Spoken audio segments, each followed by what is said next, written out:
Olá, meus amigos, tudo bem? Bem-vindos à nossa aula de Direito Administrativo para esse curso aqui de escrevente do Tribunal de Justiça de São Paulo. Eu sou a Mariana, vou ser a professora de vocês e na aula de hoje a gente vai falar sobre o Estatuto dos Funcionários Públicos Civis do Estado de São Paulo, que é a Lei 10.261 de 68. Muito bem, pessoal, no que concerne essa lei, nos interessa somente os artigos 239 a 331, que facilita bastante aí nosso trabalho, a gente não precisa ter o trabalho de ler essa lei inteira, não é mesmo? Então, vamos falar exatamente sobre esses artigos, mas antes de eu começar essa aula, eu vou falar o seguinte, pessoal, fazendo um parênteses aqui. Eu sei que muitos de vocês não gostam que a gente chame para a leitura dos artigos, né? Tem gente que acha maçante, difícil a leitura, mas essa leitura, pessoal, é imprescindível. A prova de vocês vai pedir exatamente como está escrito na lei, então por isso que eu vou trazer aqui para vocês alguns artigos, seja dessa lei que a gente vai estudar hoje, seja da Constituição. Então é muito, muito importante mesmo que vocês leiam o artigo, até para se familiarizar com os termos, enfim, como exatamente está escrito lá, tá bom? E eu peço para que vocês também leiam em casa, tá? Não somente aqui comigo na tela, mas também em casa para não esquecer. Muito bem, então vamos começar. A gente vai começar do começo falando do artigo 239 dessa lei, pessoal.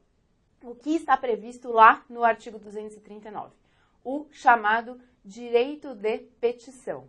Mas não só no artigo 239 da Lei 10.261 que está previsto esse direito. O direito de petição está previsto também no artigo 5º, inciso 34A da Constituição Federal.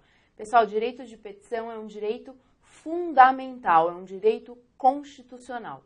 Então venham comigo aqui na tela que a gente vai ler o que diz tanto o artigo 5º como também o artigo 239, que nos interessa para a aula de hoje. Vamos lá.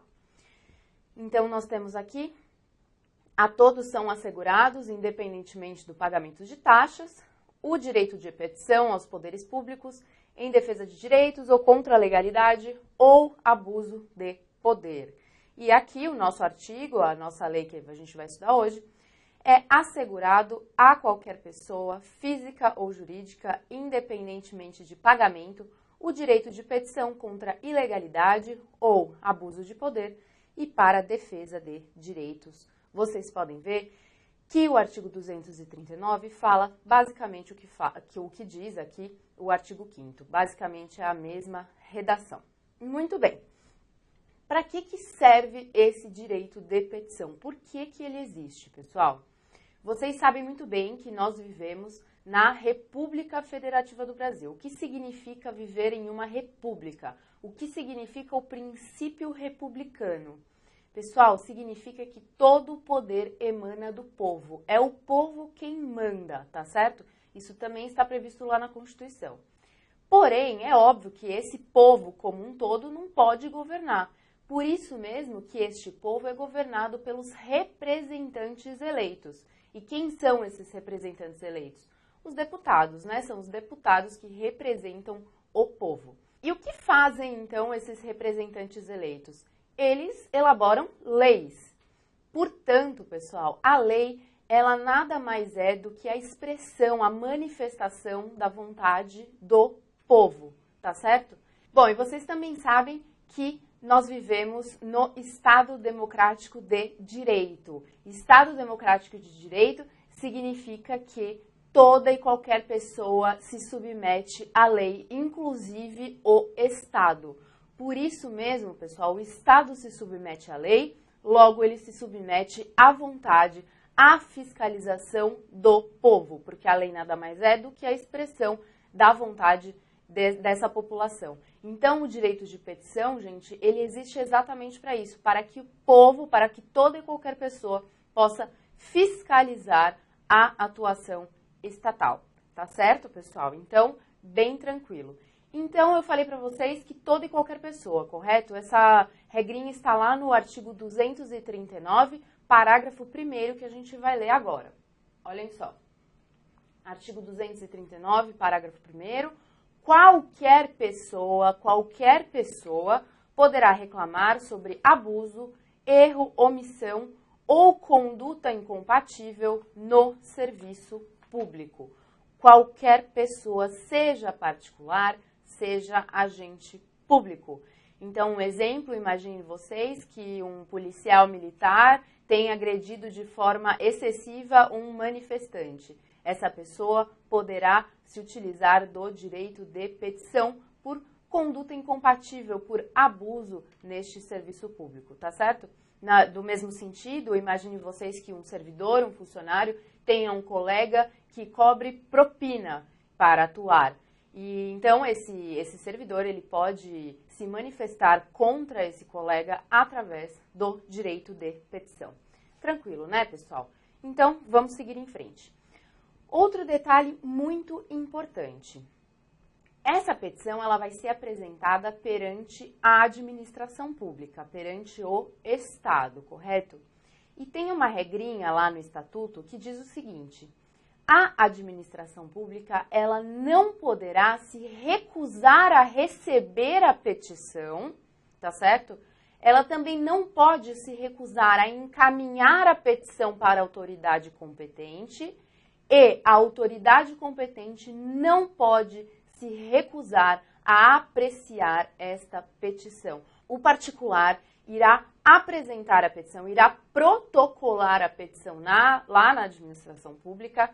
A administração pública não pode deixar de receber e, em recebendo, ela não pode deixar de encaminhar para a autoridade que vai analisar essa petição. E, em encaminhando, essa autoridade não pode deixar de apreciar a petição que lhe foi encaminhada. Também essa regrinha está lá no parágrafo 2º do artigo 239. Vamos ler comigo. Olha só, em nenhuma hipótese, a administração poderá recusar-se a protocolar, encaminhar ou apreciar a petição sob pena de responsabilidade do agente. Pessoal, se ela se recusar a protocolar, encaminhar ou apreciar, o agente público ou funcionário aqui será responsabilizado, irá sofrer pena disciplinar, tá certo, gente? Muito bem.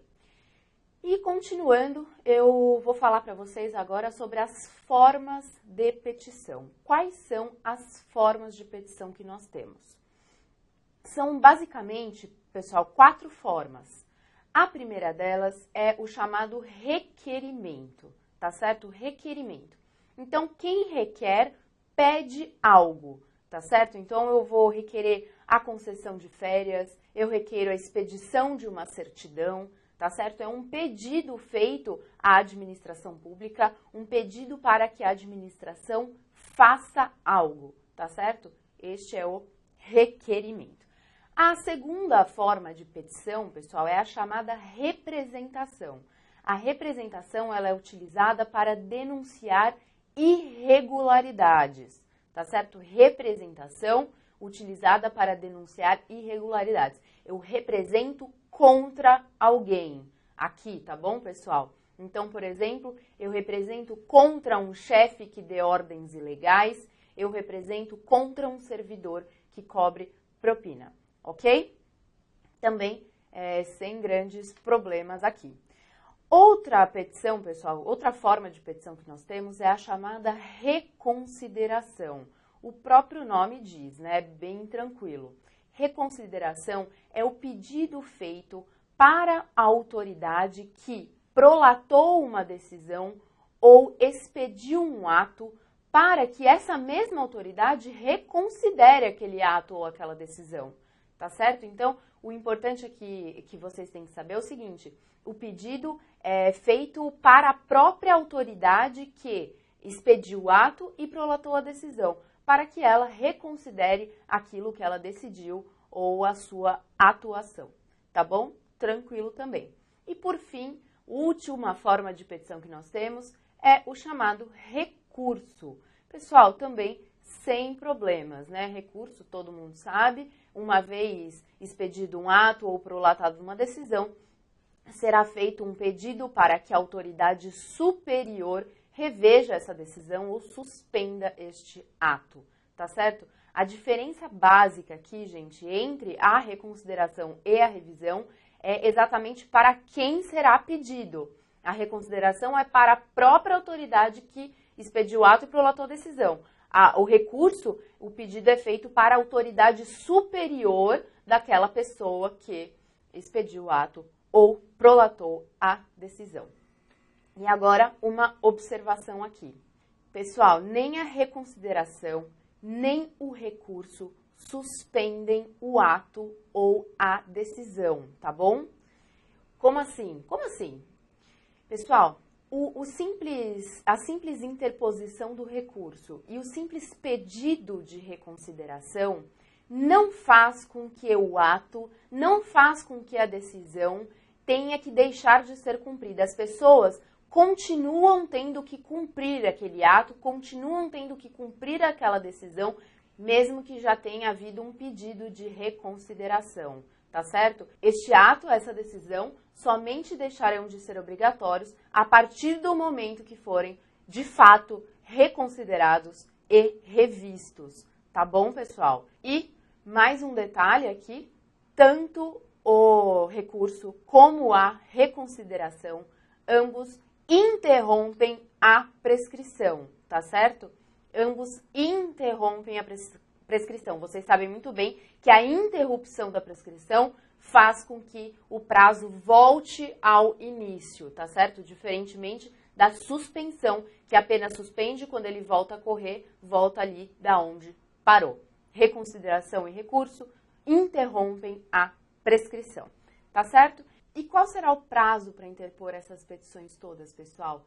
O prazo será de 30 dias da ocorrência do fato, tá bom? 30 dias é o prazo geral.